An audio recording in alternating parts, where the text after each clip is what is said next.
평안하셨습니까?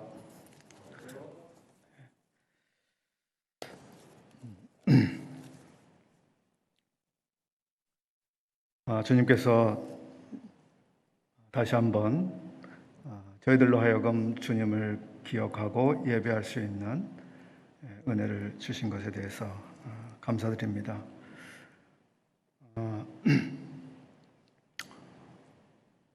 그 종말에 대한 기록 가운데 이런 기록이 생각이 났습니다.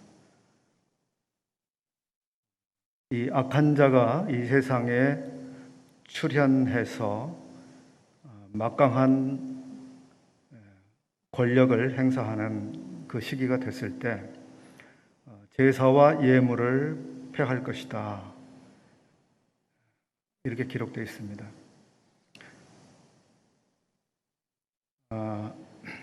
그런가 하면 우리는 요한복음에서 아버지께서는 그 신령과 진정으로 아버지께 예배하는 사람들을 찾고 계신다, 이렇게 말씀하셨습니다. 아버지께서는 참된 예배를 받기를 원하고 계시는데 이 악한 마귀는 제사와 예물을 더 이상 드리지 못하게 하는 그런 캐릭터입니다.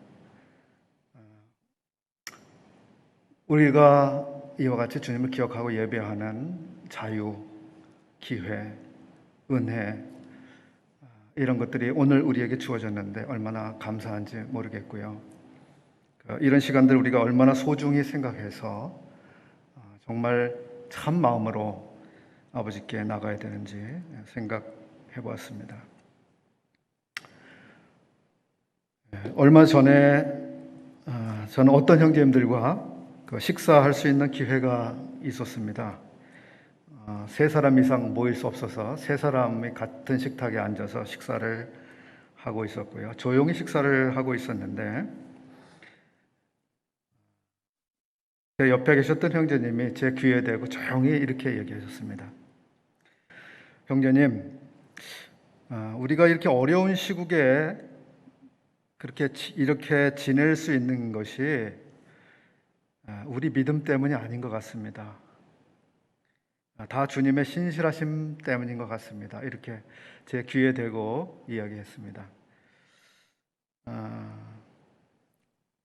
합당한 말씀이다 하는 생각이 들었는데요.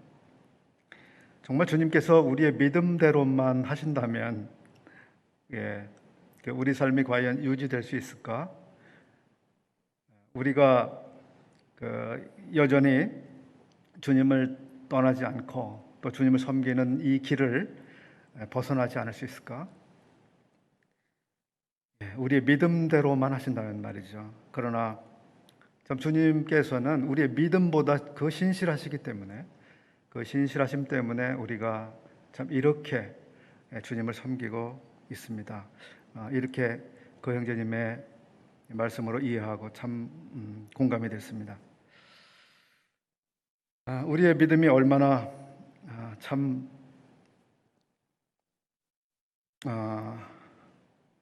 죽을 듯 하는지요. 죽이 얼마나 빨리 끓는지 아시죠? 예. 그리고 죽이 얼마나 끓을 때 이 막 끓어오르는 모습이 얼마나 실제적입니까? 우리의 믿음이 정말 죽을 듯 하기도 하고, 기쁨과 찬양을 부르고 이제 또 감사의 기도를 드리는데 금방 우리 마음속에서 어떤 불평이나 불만이 스물스물 피어오르기도 하고요.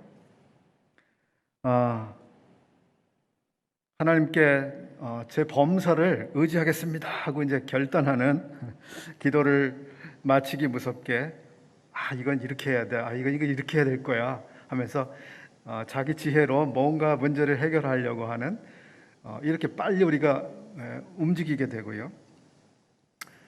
그리고 주님께 맡기고 기다리는 것보다 얼른 일어나서 뭔가를 그냥 단판을 지으려고 달려가기도 합니다. 우리는 주님을 의지하거나 기다리거나 하는 일에 턱없이 부족한 이런 경우를 종종 경험합니다. 그래도 우리가 이럴지라도 주님이 신실하시기 때문에 우리가 그 목자의 돌봄 아래 있습니다. 얼마나 감사한지 모르겠습니다. 오늘 그 성도님들과 함께 이런 제목으로 말씀을 나누려고 합니다. 눈을 열어서 보게 하옵소서, 이런 제목입니다. 먼저 우리 앞에 전개되고 있는 사실들에 대해서 조금 말씀을 드려보겠습니다. 우리는 눈이 앞이 전혀 보이지 않는 상태를 한 치 앞도 보이지 않는다라고 말합니다. 근데 한 치 앞이 보이지 않는다고 했을 때 한 치라고 하는 것은 우리나라의 그 전통적인 길이의 단위를 말하는데요. 한 치는 한 자, 척, 한 자의 10분의 1을 말합니다. 근데 한 자는 30cm를 말하고, 따라서 한 치라는 말은 3.03cm를 말합니다. 그러니까 한 치 앞도 보이지 않는다는 말은 3.03cm, 3cm 정도의 앞도 보이지 않는 정도를 말합니다. 대단한 과장인 것처럼 느껴지는데요. 전혀 앞이 보이지 않는 상태를 말하고 있습니다. 캄캄한 상황.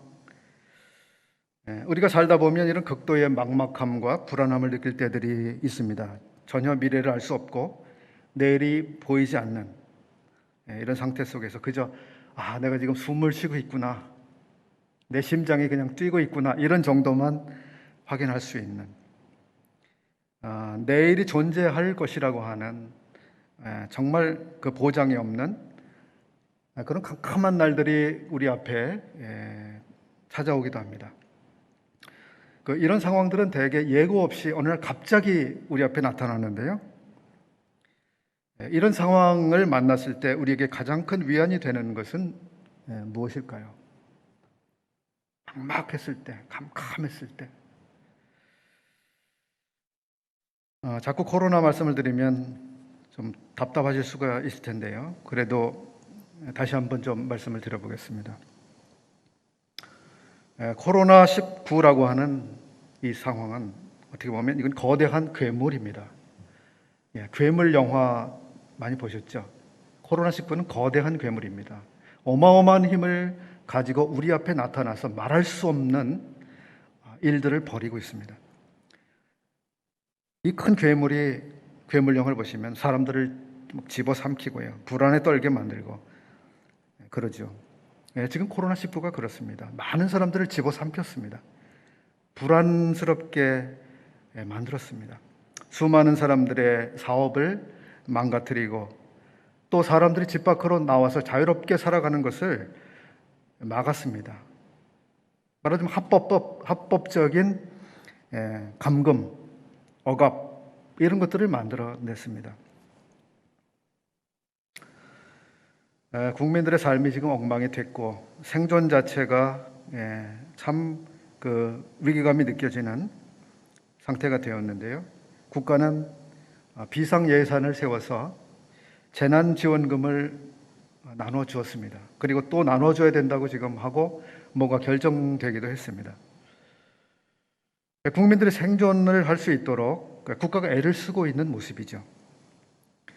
그런데 이 돈이 국가에서 지금 쌓아놓고 있는 돈을 쓰는 게 아니라 모두 국가의 부채가 될 것이라고 하는 것입니다. 이렇게 해서 지금 국가의 부채는 말할 수 없이 지금 불어나고 있고, 지금 재난지원금을 더 사용한다고 해도 국민들의 생존이 확실하게 전망되고 있지 않습니다. 이 코로나가 과연 어디까지 계속 이어질지, 우리의 정상적인 삶을 언제 되돌려 놓을 수 있을지, 그럼 그 안에 계속 이런 재난 지원 정책을 하게 될 것인지,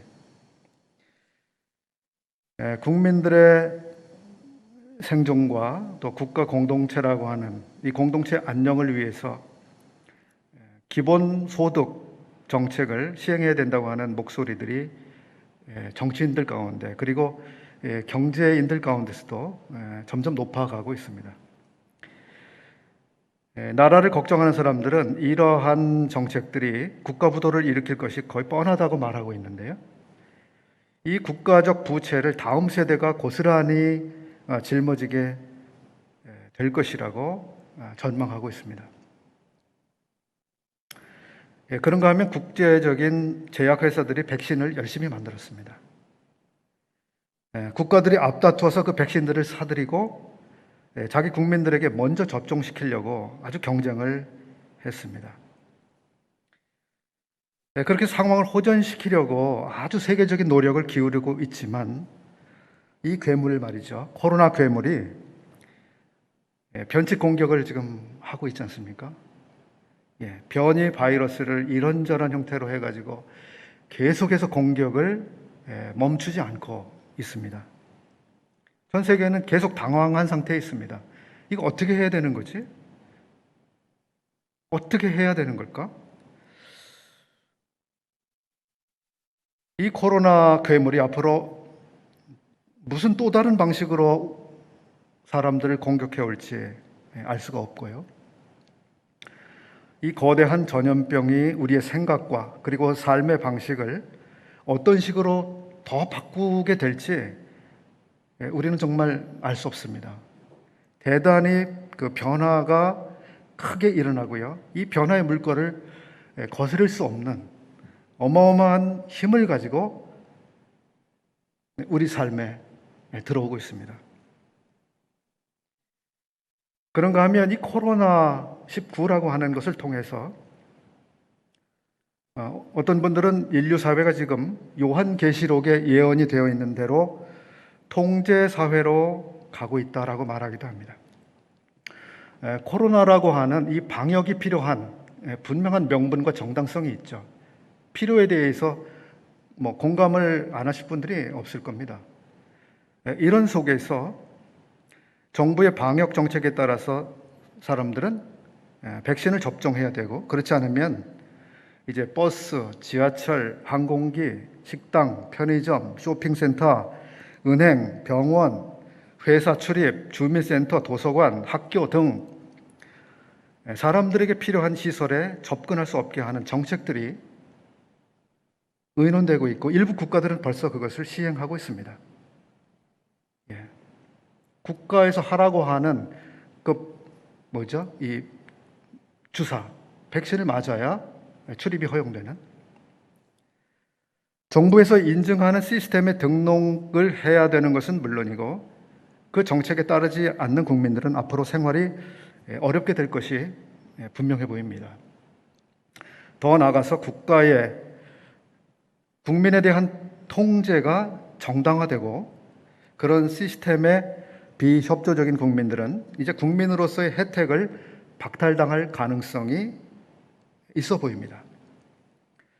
코로나19는 국가가 국민을 통제하는 것이 어쩔 수 없이 필요한 일이고, 국민들은 국가 공동체 안에서 서로의 생존과 또 삶을 위해서 이런 시스템을 수용해야 한다고 하는 사실을 받아들일 수밖에 없다고 하는 이런 거대한 물줄기를 이미 만들어냈습니다.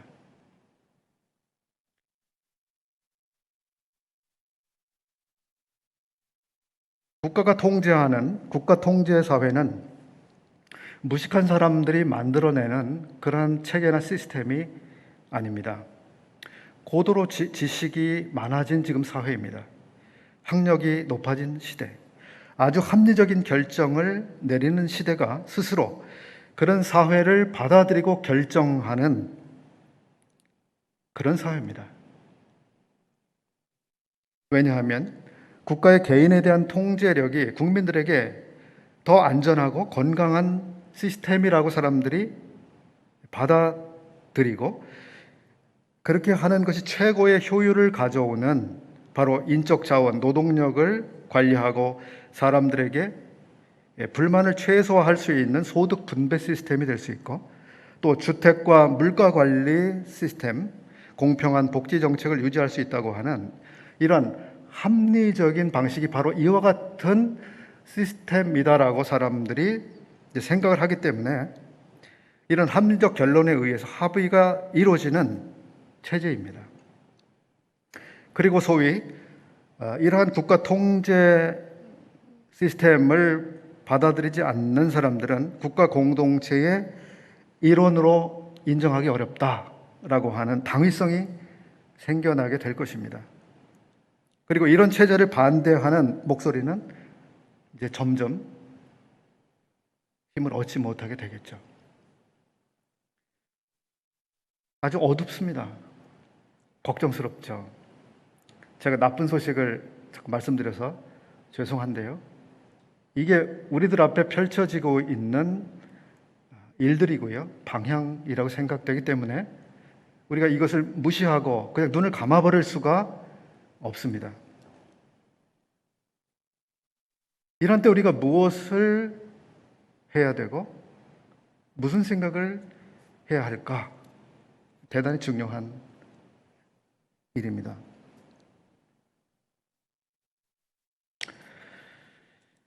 우리는 깨어 있어서 이 시대를 분별해야 되는데요. 지금은 더 그런 때입니다. 더 그런 때입니다. 우리가 정신을 차리고 있어야 하지만 그러나 우리 사랑하는 형제님, 자매님, 불안해하지는 마십시오. 정신을 차리고 있어야 되지만 불안을 느끼지는 마십시오. 우리가 불안을 느끼는 것은 주님이 기뻐하시는 게 아닙니다. 마귀가 기뻐하는 것이죠. 우리가 정신을 바짝 차리고 있어야 하는데 불안하실 필요는 없습니다.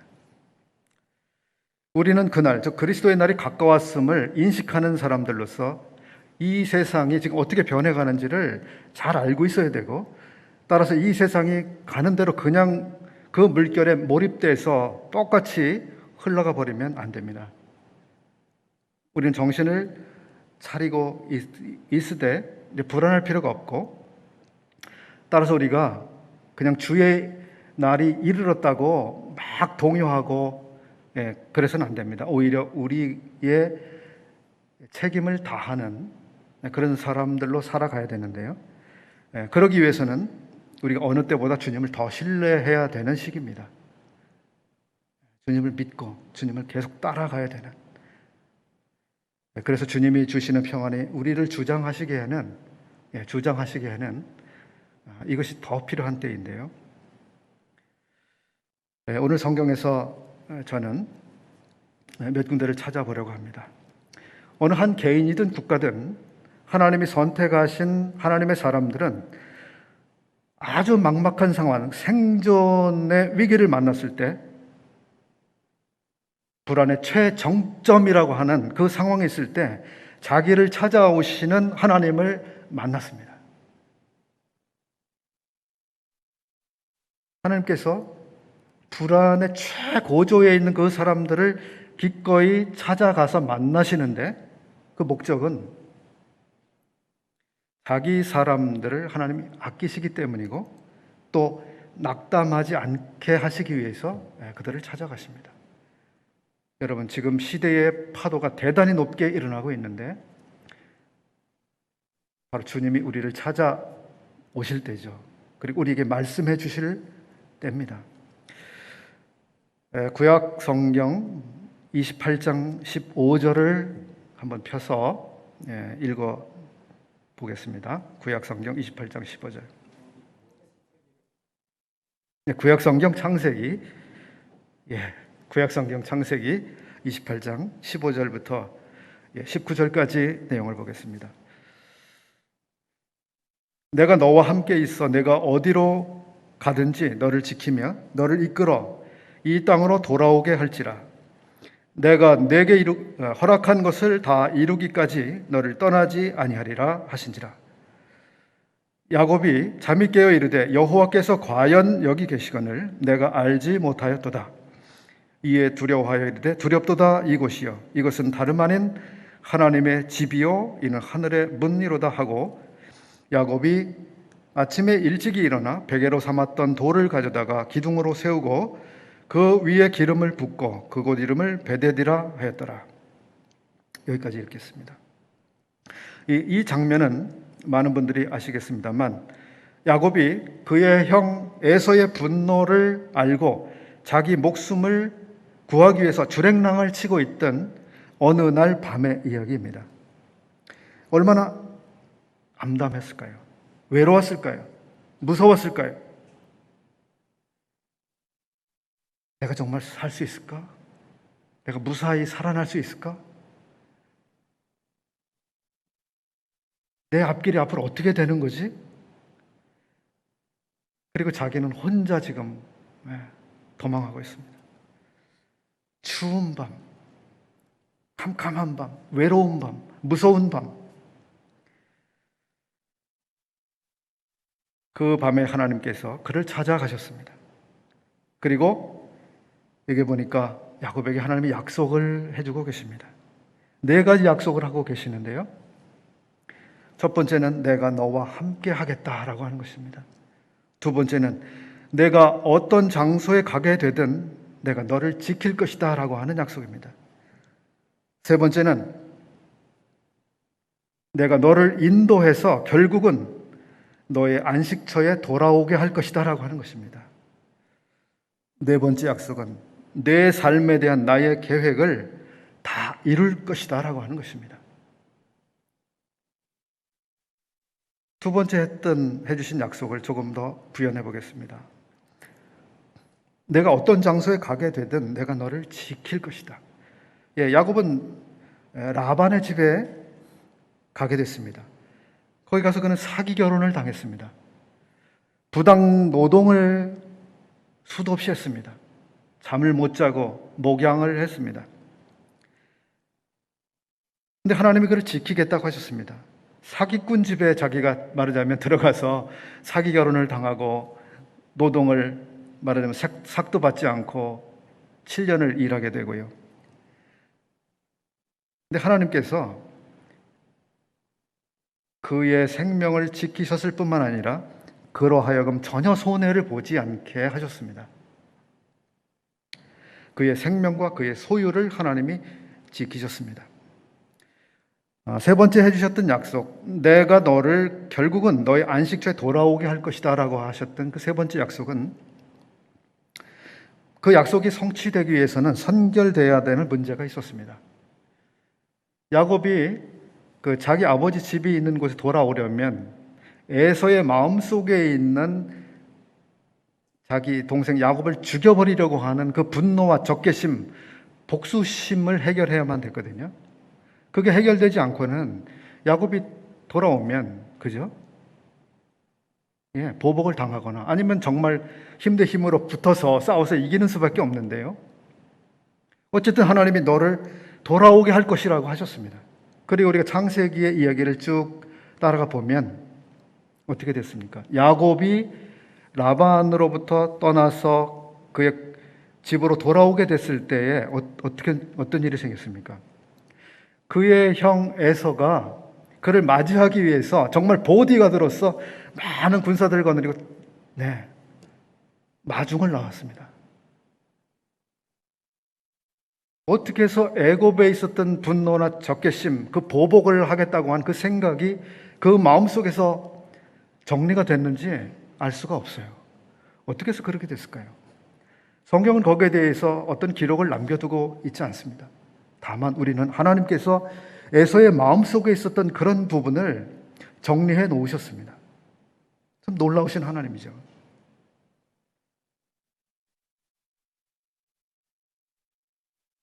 베델에서 하나님의 말씀을 들은 하나님의 얼굴을 뵙고 야곱은 다시 자기의 걸어갈 힘을 얻었습니다. 하나님께서는 성도의 삶에 계획하신 모든 것들을 끝까지 이루실 것입니다. 야곱의 삶에서 그렇게 하신 것이 하나의 샘플이죠. 내가 분명히 이룰 것이다. 다 이룰 것이다. 열왕기하 6장 13절 이하의 또 다른 이야기를 한번 보겠습니다. 여기에는 엘리사라고 하는 하나님의 사람이 나오고 그를 섬겼던 사환이 나옵니다. 열왕기하 6장 13절 이하의 말씀을 보겠습니다. 왕이 이르되 너희는 가서, 이게 왕은 당시 이스라엘과 전쟁을 하려고 했던 아람, 즉 시리아 왕인데요. 왕이 이르되 너희는 가서 엘리사가 어디 있는지 보라. 내가 사람을 보내어 그를 잡으리라.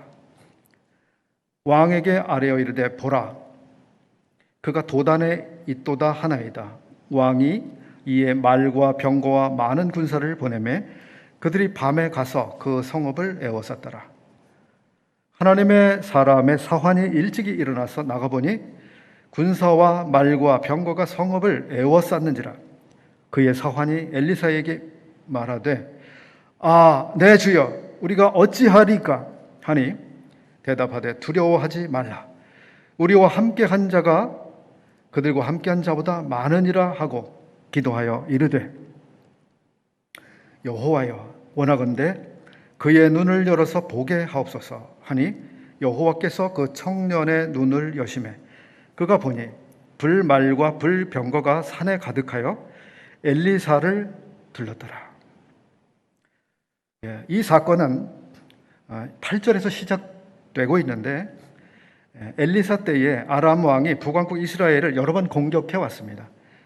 근데 그 공격은 번번이 실패하게 됐습니다. 왜냐하면 엘리사가 아람 왕의 공격 루트를 미리 하나님을 통해서 알게 되고 그것을 이스라엘 왕에게 첩보를 주었기 때문입니다. 그래서 이스라엘 왕이 요로를 탁탁 가서 미리 지키고 있었기 때문에 아람의 공격을 번번이 실패하게 됐고요. 아람 왕은 그래서 엘리사를 빨리 제거해야만 된다고 생각했던 거죠. 그래서 엘리사가 머물고 있었던 도단 그곳 성을 완전히 포위를 해버렸습니다. 엘리사의 사환이 보니까요, 자기는 완전히 포위됐습니다. 이 도간에 들어가 있는 쥐, 여기서 도망할 수 있는 방법이 없다. 꼼짝없이 우리는 잡히고 죽게 됐다. 해결할 수 있는 방법이 없다. 절망적인 상태에 있었습니다. 근데 엘리사는 뭔가를 보고 있었죠. 완전히 자기들이 포위된 그 상황을 본 것뿐만 아니라 그 더 크고 눈에 보이지 않는 그 영역의 부분까지 엘리사는 보고 있었습니다. 그리고 자기가 본 것을 그렇게 걱정과 불안스러워하는 사환에게도 볼 수 있기를 하나님 앞에 구했습니다. 하나님, 여기 제 사환의 눈을 열어주십시오. 그리고 보게 해주십시오. 그리고 하나님께서 그 사환의 눈을 열어주셨을 때 그가 무엇을 보았습니까? 무엇을 하나님이 보게 하셨습니까? 불말과 불병거를 보았는데요. 산에 가득한 그것을 봤습니다. 산에 가득한 불말과 불병거.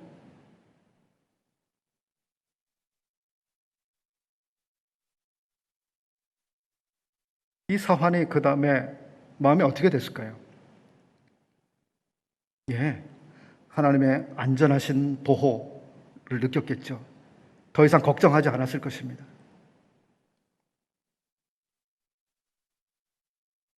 우리 시대에 거칠고 사나운 이 세상의 물결, 빠르게 변해가는 정세들과 삶의 환경들, 이것들을 우리가 바라보며 두려울 수가 있습니다. 우리는 점점 포위되고 있다.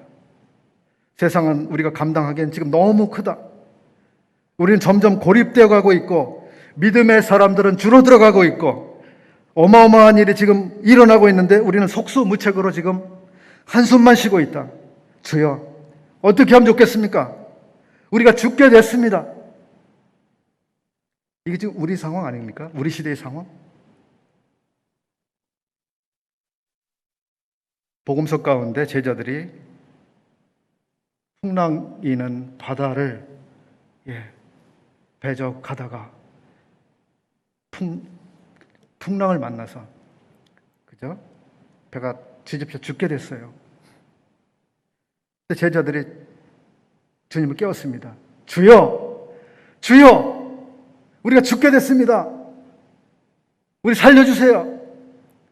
주님 빨리 일어나세요. 그렇게 했잖아요. 우리 죽게 됐습니다. 주님, 제발 일어나세요. 우리를 살려주세요. 주님이 주무시고 계셨는데 그 제자들이 겪고 있는 그 위태로운 상황을 모르고 계셨을까요? 알고 계셨을까요? 모르고 계셨을까요? 알고 계셨을까요?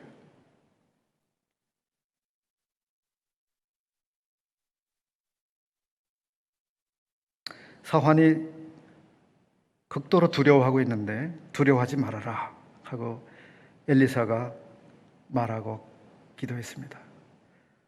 이 사환의 눈을 열어주십시오. 그리고 보게 해주십시오. 불말과 불병거로 하나님이 우리를 어떻게 호위하고 있는지를 보게 해주십시오. 우리 시대가 우리에게 어마어마하게 큽니까? 우리 불안하게 합니까? 위태롭게 합니까? 우리가 더 이상 살아갈 수 없는 그런 상황으로 우리가 지금 몰리고 있다고 생각하십니까? 네. 그러나 우리는 그 이상을 볼 수 있어야죠. 예, 하나님이 원하시는 것이 그것입니다. 우리가 포위되어 가는 그 상황, 그것을 보는 그것이 아니라 그 이상을 하나님 보기를 원하시는 거죠.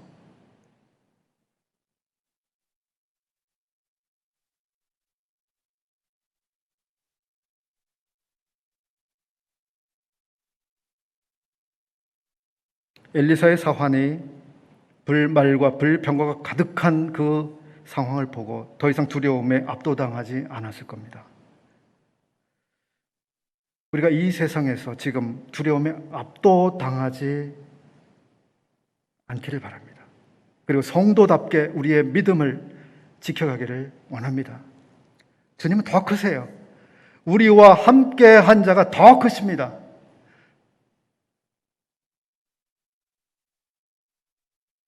엘리야라고 하는 또 다른 분을 좀 생각해 보겠습니다. 엘리야는 하나님의 용사였어요. 믿음의 사람이었습니다. 하나님을 위한 아주 특별한 열심으로 불탔던 사람입니다.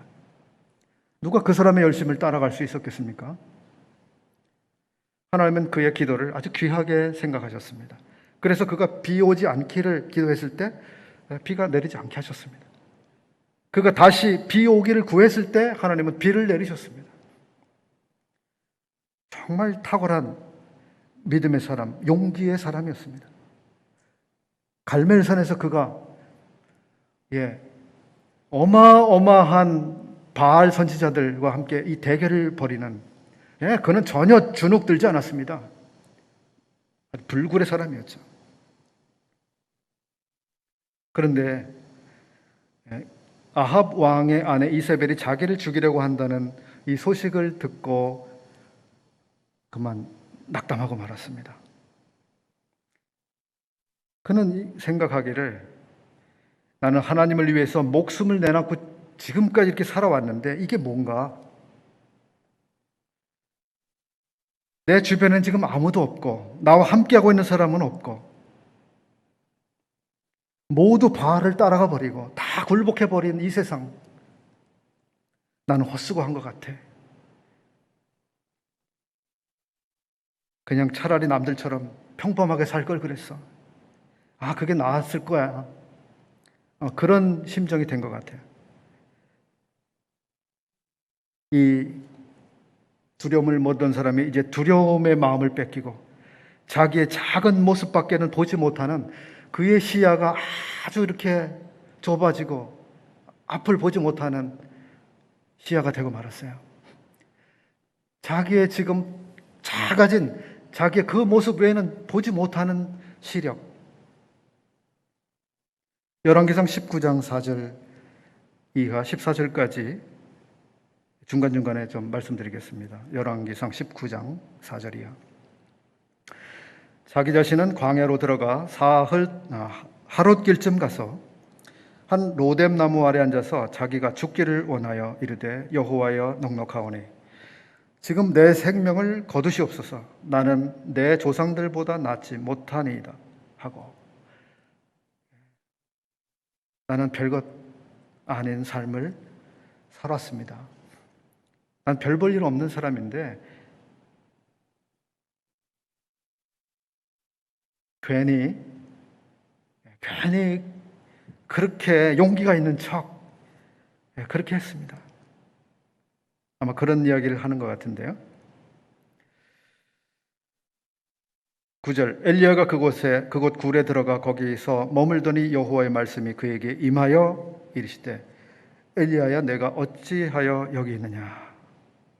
10절, 그가 대답하되 내가 만군의 하나님 여호와께 열심히 유별하오니 이는 이스라엘 자손이 주의 언약을 버리고 주의 제단을 헐며 칼로 주의 선지자들을 죽였음이오며.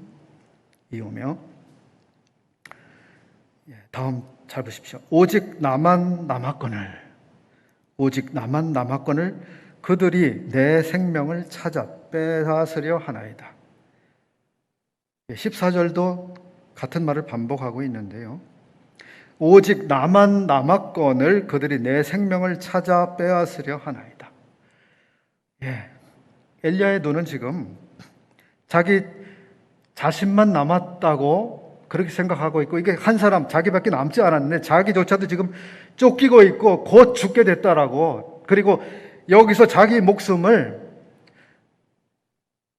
벗어나게 해주고 생존하게 해줄 수 있는 구조자는 없다고, 꼼짝없이 죽고 아무런 전망이 없다고 지금 말하고 있습니다. 이런 일들이 믿음의 길을 꿋꿋하게 걸어갔던 사람들에게도 경험될 수 있는 일입니다. 엘리야가 그런 마음의 상태가 됐을 때, 극도로 그의 시야가 좁아지고 시력이 어두워졌을 때 그런 사람의 시야를 다시 열어주는 이런 사람들이 필요합니다. 우리들 가운데 믿음의 사람들이 믿음의 경주를 잘하다가 가끔 그런 일들이 생기잖아요. 누군가 그의 시야를 열어주는 사람이 필요해요. 형제님, 자매님 하고 시야를 다시 밝혀주는 그런 사람들이 필요합니다. 로마서 11장에서 엘리야의 이 사건에 대해서 이런 기록을 우리가 찾아볼 수 있습니다. 로마서 11장 2절부터 5절까지입니다. 하나님이 그 미리 하신 자기 백성을 버리지 아니하셨나니 너희가 성경이 엘리야를 가리켜 말한 것을 알지 못하느냐? 그가 이스라엘을 하나님께 고발하되 주여 그들이 주의 선지자들을 죽였으며 주의 제단들을 헐어버렸고 나만 남았는데 내 목숨도 찾나이다 하니 그에게 하신 대답이 무엇이냐? 하나님이 대답하셨습니다. 내가 나를 위하여 바알에게 무릎을 꿇지 아니한 사람 7,000명을 남겨두었다. 이렇게 하나님이 대답하셨습니다. 그런즉 이와 같이 지금도 은혜로 택하심을 따라 남은 자가 있느니라.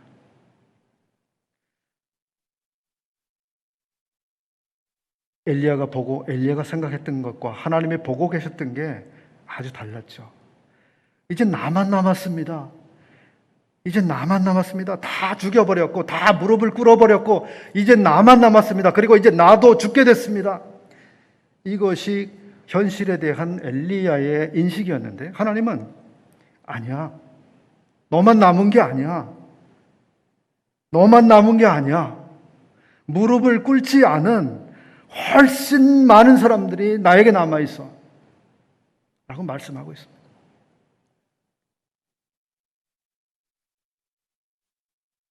여기 7,000명이 바알에게 무릎을 꿇지 않았습니다. 엘리야가 이러한 정보를 모르고 있었을까요? 아마 알고 있었을 거예요. 제가 알기로는 알고 있었어요. 근데 엘리야에게는 그게 별로 중요한 사실로 생각을 하지 않고 살아왔던 것 같아요. 아니, 믿음이 있다고 하는 사람들이 하나님을 위해서 살아야 된다고 그렇게 생각하는 사람들이 저게 뭐야? 왜 저렇게 숨어서 지내? 왜 저렇게 믿음을 드러내지 않고 저렇게 비겁하게 지내? 왜 저렇게 믿는 둥 마는 둥 저렇게 살아? 저게 무슨 믿음이야? 엘리야가 그렇게 생각을 했던 것 같아요. 왜 저렇게 믿음이 있다고 하면서 이렇게 숨어 살지?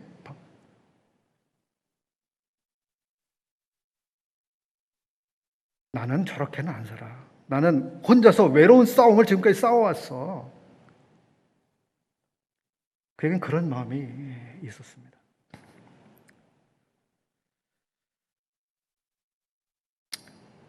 믿음이 특별한 사람들에게 찾아올 수 있는 아주 시험 가운데 하나죠, 이게.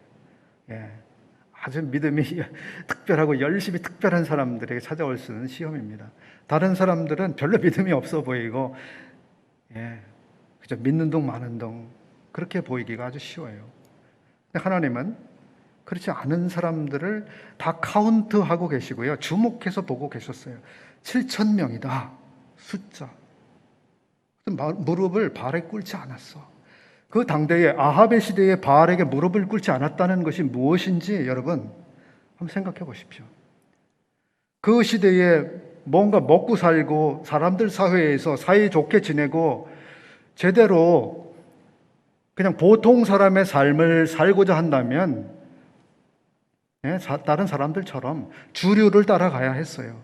주류가 뭐예요? 그 당대에 바알에게 무릎 꿇는 거예요. 아, 나도 바알을 섬겨. 그래, 당신 섬기지. 나도 그래, 바알을 섬기고 있어. 잘해보자. 그렇게 살지 않으면 안 됐던 시대. 그런데 7천 명이라고 하는 사람들은 무릎 꿇지 않았습니다. 불이익? 어쩔 수 없지. 하나님을 섬기는 길에 그런 불이익? 어쩔 수 없이 감당하고 가야 되는 길이지. 그들은 조용하게 자기의 믿음의 길을 갔습니다. 조용히 자기의 믿음의 길. 오늘날 우리 시대에도 이런 분들이 굉장히 많으실 거예요.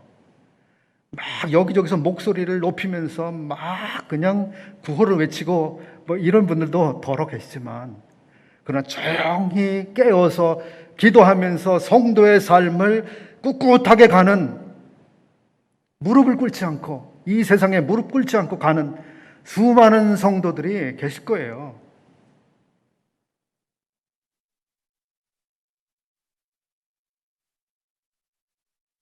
아합 당시에 그 7천 명의 사람들은요, 조용히 자기의 길을 기도하면서 갔을 겁니다.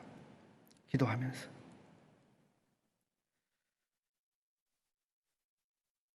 하나님께서 엘리야에게 시력을 다시 회복시켜 주셨습니다. 그죠? 그에게 음식도 주시고 물도 주시고 그리고 그에게 말씀해 주시고 그의 시력을 회복시키셨습니다.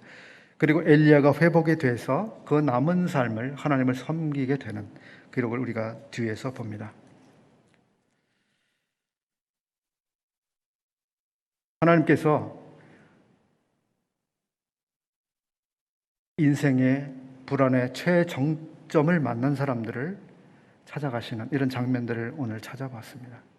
하나님께서 그들을 찾아가신 목적은 하나님께서 선택하신 그들을 여전히 아끼고 계시고 그리고 그 사람들에게 용기를 주시기 위해서입니다.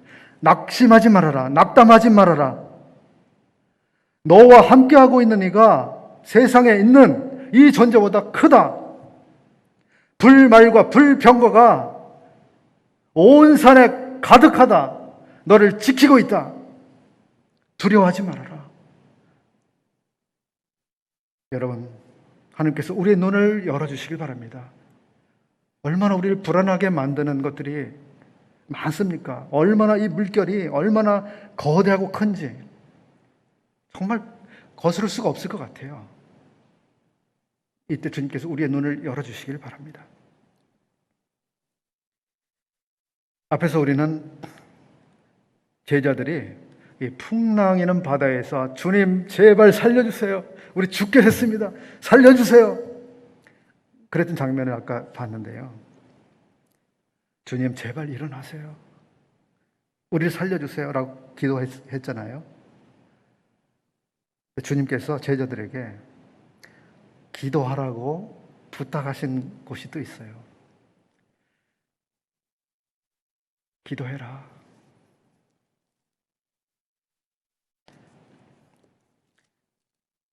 주님, 그 제자들이 주님께 일어나세요. 일어나세요라고 했는데 주님께서 제자들에게 일어나 라고 하셨는데 제자들이 안 일어났어요. 마태복음 26장인데요. 37절부터 읽어드리겠습니다. 베드로와 세베대의 두 아들을 데리고 가실새 고민하고 슬퍼하사 이에 말씀하시되 내 마음이 심히 고민하여 죽게 되었으니 너희는 여기 머물러 나와 함께 깨어 있으라. 나와 함께 깨어 있으라 하시고, 그리고 40절을 볼까요? 제자들에게 오사 그 자는 것을 보시고, 깨어 있으라 하셨는데 잠이 들어버렸어요. 자는 것을 보시고 베드로에게 말씀하시되 너희가 나와 함께 1시 동안도 이렇게 깨어 있을 수 없더냐. 그리고 이어서 하신 말씀이 뭐죠? 시험에 들지 않게 깨어 있어 기도하라. 깨어 있어 기도하라. 주님께서 깨우셨습니다.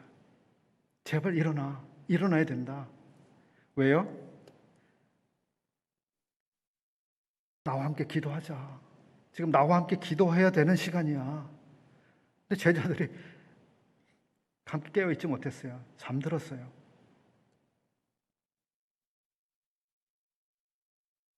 사도 바울을 통해서 이 서신서 가운데 성도들에게 대한 이 기도의 권고, 깨어 있는 것에 대해서 하신 말씀을 우리가 찾아볼 수 있습니다. 에베소서 6장 18절 말씀입니다. 에베소서 6장 18절. 앞에서 이 사도는 전신갑주에 대해서 반드시 전신갑주를 여러분들이 다 완벽하게 그렇게 착용하고 있어야 된다. 그리고 칼을, 성령의 검을 가지고 있어야 된다. 그리고 마지막으로 한 가지 더 말씀하시는데 그것이 무엇입니까? 모든 기도와 간구, 이게 지금 필요하다. 네가 철저히 무장하는 것이 다가 아니라 모든 기도와 간구를 해야 되는데 무시로 성령 안에서 기도하고 이를 위하여 깨어 구해야 된다라고 말하고 있습니다. 깨어 있어야 되는데, 깨어 있어야 됩니다. 깨어 있어야 되는 이유가 무엇입니까? 기도하기 위해서 깨어 있어야 되는 것입니다. 깨어 있는 이유는 바로 기도를 위해서 깨어 있는 것입니다. 깨어 있는데 기도하지 않는다면 깨어 있는 목적과 관계가 없게 되는 거예요. 이 시대에 하나님께서 우리를 깨우시는 목적은 우리로 기도하게 하시려는 데 있는 겁니다. 이 시대를 위해서 우리가 무엇을 기도할 것인가? 이 시대에 우리가 무엇을 기도해야 될 것인가? 골로새서 4장 2절 말씀도 보겠습니다. 기도를 항상 힘쓰고 기도에 감사함으로 깨어 있으라. 깨어 있어야 됩니다. 깨어 있으십시오.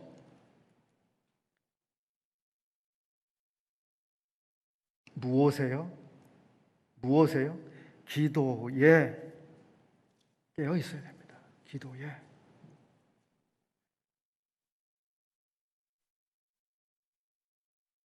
여러분, 우리 시대가 지금 어디로 가고 있습니까? 어디까지 갔습니까?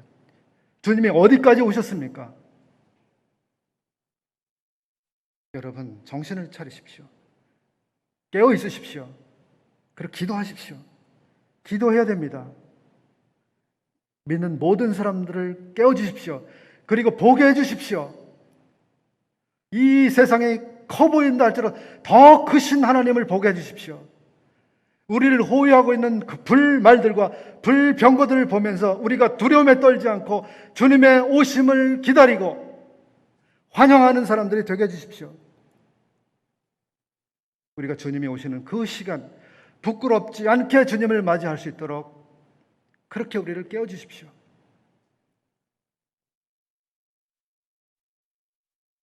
성경에서는 그 사람들을 취하게 하는 것의 대표적인 것으로 포도주를 이야기합니다. 그죠? 포도주 잔에 취한다.